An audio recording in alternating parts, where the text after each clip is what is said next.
નમસ્કાર મિત્રો, મારું નામ રાજેશ છે અને હું એક ખેડૂત છું. મારા લગ્નને 8 વર્ષ થઈ ચૂક્યા હતા. મારી પત્નીનું નામ રાધિકા હતું. તે ખૂબ જ સુંદર અને સરળ સ્વભાવની હતી. મને અને મારા ઘરને ખૂબ સેવા કરતી હતી. પરંતુ જ્યારે તે બીજી વખત ગર્ભવતી થઈ અને 9 મહિના પૂરા થયા ત્યારે ડિલિવરી દરમિયાન અચાનક જ એનું અવસાન થઈ ગયું. એણે મને મારી ગોદમાં એક નાનકડી દીકરી સોંપી અને હંમેશા માટે આ દુનિયામાંથી વિદાય લીધી. હું એકદમ તૂટી પડ્યો. મારા માતા પિતા તો વર્ષો પહેલાં જ સ્વર્ગવાસી થઈ ગયા હતા. રાધિકા જ મારો એકમાત્ર સાથી હતી, મારો સંસાર હતો. એ પણ મને છોડીને ચાલી ગઈ. હું સંપૂર્ણ એકલો રહી ગયો. મારી પાસે 5 એકર જમીન હતી. હું ખેતી કરતો હતો. રાધિકા મને ખેતરમાં બહુ મદદ કરતી. ઘરનું બધું કામ પણ એ જ સંભાળતી. પણ કિસ્મતે અમારા સુખને સહન ન કર્યું. ધીરે ધીરે મારી દીકરી મોટી થવા લાગી. હવે તે 8-9 મહિનાની થઈ ગઈ હતી. ગામના લોકો મને વારંવાર સમજાવતા કે રાજેશ, બીજા લગ્ન કરી લે, એકલો શું કરીશ. મેં કેટલીક છોકરીઓ જોઈ પણ લગ્ન થઈ શક્યા નહીં. જ્યારે કોઈને ખબર પડતી કે મારી પાસે પહેલેથી જ એક નાની દીકરી છે તો તેઓ પાછા હટી જતા. ઉપરાંત જ્યારે ખબર પડતી કે હું ખેડૂત છું તો સીધું ના પાડી દેતા. કહેતા, અમારી દીકરી ખેતરમાં મહેનત કરવા તૈયાર નથી અને તારી બાળકીને પણ સંભાળવી પડશે. આમ બધાએ નકાર્યું. છેવટે મેં બીજા લગ્નનો વિચાર જ છોડી દીધો. હું મારી નાની દીકરીને કપડામાં પીઠ પર બાંધીને ખેતરમાં કામ કરતો. 5 એકર જમીન એકલા સંભાળવી મુશ્કેલ હતી એટલે થોડા મજૂરો રાખતો. પણ રસોઈ, દીકરીની સંભાળ, દૂધ પીવડાવવું, સુવડાવવું, આ બધું એકલા કરવું બહુ જ કઠિન બની ગયું હતું. દીકરી રડે તો મારો આખો દિવસ બગડી જતો. ત્યારે મેં નક્કી કર્યું કે દીકરીની સંભાળ માટે મારે કોઈ સ્ત્રીની જરૂર છે, જેથી હું ખેતર પર ધ્યાન કેન્દ્રિત કરી શકું. પાક તૈયાર થઈ રહ્યો હતો. બેદરકારી કરવાનું યોગ્ય નહોતું. મેં મિત્રો અને સગાઓને કહ્યું કે જો કોઈ સારી મહિલા મળે જે બાળકીને સંભાળી શકે અને ઘરનું કામ પણ કરી શકે તો મને જણાવજો. થોડા દિવસ પછી મારા પાડોશના ગામના એક જાણીતા માણસે મને ફોન કર્યો અને કહ્યું, એક સ્ત્રી છે, નામ છે પ્રિયંકા, તે વિધવા છે, કોઈની જવાબદારી નથી, તને બરાબર ફિટ થશે. તે બાળકને ખૂબ જ પ્રેમથી સંભાળશે અને ઘરનું કામ પણ સારી રીતે કરશે. મેં કહ્યું તો તેને મોકલી આપ. બીજે દિવસે સવારે લગભગ 8:30 વાગ્યે પ્રિયંકા મારા ઘરે આવી. તે સમયે હું ખેતરનું કામ જોઈ રહ્યો હતો. તેણે બારણે ઊભા રહીને પૂછ્યું, મારે રાજેશને મળવું છે. હું અંદર આવ્યો અને બોલ્યો, હું જ રાજેશ છું, બોલો. તેણે કહ્યું, મારે કામની જરૂર છે.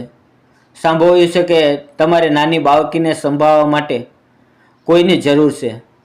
મેં કહ્યું, હા, બરાબર છે. અમે બેસીને વાત કરી. પ્રિયંકા ખૂબ જ આકર્ષક હતી. અંદાજે 26-27 વર્ષની લાગતી હતી. તેણે લીલા રંગની સાડી પહેરી હતી. વાળ ખુલ્લા હતા, આંખો ઊંડી અને ચમકતી, માથે બિંદી નહોતી. મને સમજાઈ ગયું કે તે વિધવા હશે.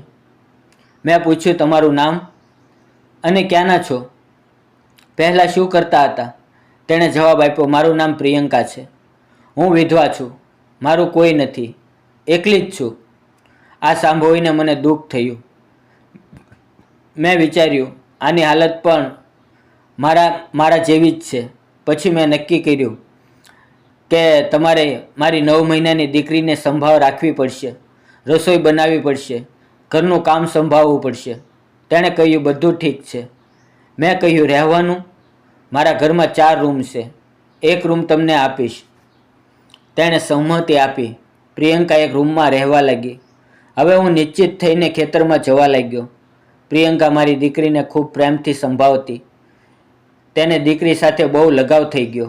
ઘરનું બધું કામ, રસોઈ, સફાઈ, વાસણ બધું એ જ કરતી. મેં નક્કી કર્યું કે એને સારો પગાર આપીશ. રોજ સવારે હું ખેતરે જતો અને પ્રિયંકા બપોરે લગભગ 11:30 વાગ્યે ખાવાનું લઈને ખેતરે આવતી, ડબ્બો આપતી અને પાછી ઘરે જતી. તે ખૂબ જ મહેનતુ અને સુંદર હતી. ધીરે ધીરે અમારી નજરો વચ્ચે એક અજાણ્યો સંબંધ બંધાવા લાગ્યો. મને એની આદત પડી ગઈ. પણ પ્રિયંકા ક્યારેય કોઈ ખોટું વર્તન ન કરતી. તે બહુ શાંત અને ઈમાનદાર હતી. એક દિવસ બપોરે વરસાદની મોસમમાં તે ખાવાનું લઈને આવી. વાદળો ઘેરાઈ ગયા અને અચાનક ભારે વરસાદ શરૂ થઈ ગયો. મેં કહ્યું, બેસો, થાકી ગઈ હશે. તે બેઠી. અમે વાતો કરવા લાગ્યા. તેણે પૂછ્યું, તમારી પત્ની કેવી રીતે ગઈ? બીજા લગ્ન કેમ નથી કર્યા?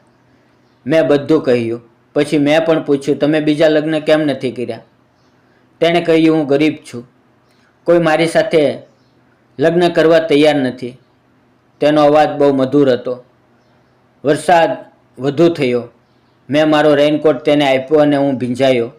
તે મને ચિંતાથી જોતી રહી. વરસાદ ન અટક્યો તો અમે ઘરે ચાલ્યા. કાદવમાં પગ ફિસલતા હતા. મેં તેનો હાથ પકડ્યો. તે શરમાઈ ગઈ. ઘરે આવીને તેણે પગ ધોયા. મેં કપડાં બદલ્યા. દીકરી રડી રહી હતી. હું તેના રૂમમાં ગયો. અમારી નજરો મોઈ. હું તેને જોતો જ રહી ગયો. તે શરમાઈ ગઈ. થોડા દિવસ પછી સાંજે ખાવાનું ખાતી વખતે મેં તેનો હાથ પકડ્યો. તેની આંખો નીચે ઝૂકી ગઈ.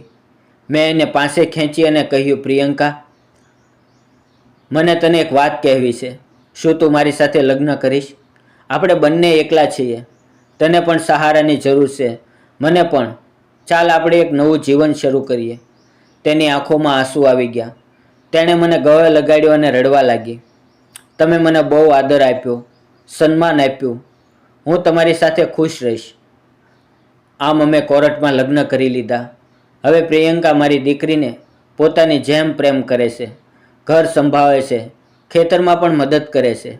અમે ત્રણેય ખૂબ જ ખુશ છીએ. અને હા, એક બીજી ખુશ ખબર. પ્રિયંકા હવે ગર્ભવતી છે. તેની આંખોમાં માતૃત્વની ચમક છે. મિત્રો, જીવન મારું બધું છીનવી લીધું હતું, પરંતુ એક અજાણી સ્ત્રીએ મને ફરીથી જીવવાનું કારણ આપ્યું. સંબંધો ક્યારેક દુઃખોમાંથી જન્મે છે, ક્યારેક પ્રેમથી. આ વાર્તા તમને કેવી લાગી? જો ગમી હોય તો લાઈક, શેર અને સબસ્ક્રાઈબ કરજો. અને મિત્રો, વિડીયોમાં આવેલા નામ, પાત્ર અને ઘટના ફક્ત કાલ્પનિક હતા. તેનો કોઈ પણ વ્યક્તિ કે જાતિ સાથે સંબંધ નથી.